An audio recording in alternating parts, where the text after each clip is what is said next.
ఇటువంటి సంఘటన జరగడం చాలా దురదృష్టకరం. తల్లి, కూతుర్లు చాలా మనోవేదనకు గురై, తల్లి చనిపోయిన బాధతో వాళ్ళు వారం రోజుల నుంచి శవాన్ని పక్కన పెట్టుకొని ఉండడం ఎంతో విచిత్రమైన సంఘటన ఇక్కడ మేము చూస్తున్నాము. మానవ సంబంధాలు ఈడ రోజు రోజు కుచించుకుపోతున్నాయి. కనీసం తల్లి చనిపోయిన విషయం కూడా బయట చెప్పలేని పరిస్థితిలో తల్లి కూ త పిల్లలు చదువుకున్న వెల్ ఎడ్యుకేటెడ్ అయినా కూడా ఇట్లా ఎందుకు మానవ సంబంధాలు ఇట్లా దెబ్బతింటున్నాయో కొంచెం ఆలోచించాలి.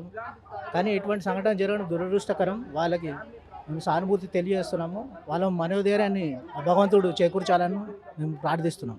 వారేజ్గూడ బౌద్ధ నగర్లో ఏ ఇన్సిడెంట్ అయిందో ఈ బిల్డింగ్లో, అంటే చిన్న పిల్లలు గారు వాళ్ళు వాళ్ళు 9 సంవత్సరం దాకా పిల్లలకి తల్లి పెంచి వాళ్ళకి పెద్ద చేసి అంత చేసిన తర్వాత తల్లి సావు అయితే కూడా వాళ్ళు ఎవరికి చెప్పుకోకుండా 9 రోజుల దాకా అమ్మకి అట్లనే పెట్టిండ్రు.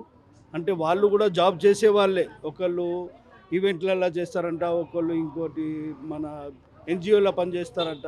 ఎన్జిఓలో పనిచేసే వాళ్ళు ఇట్లా వర్క్ చేసిండ్రు, ఇట్లా పని చేసిండ్రు అంటే మాకే ఆశ్చర్యంగా ఉంది.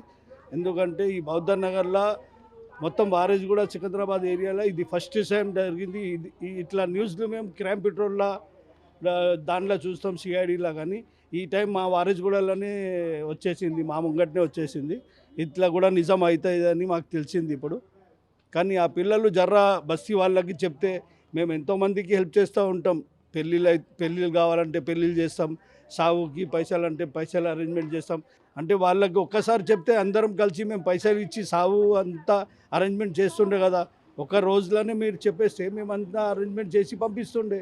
దానికి 9 రోజులు పెట్టుకోవాల్సిన అవసరం ఏమొచ్చింది?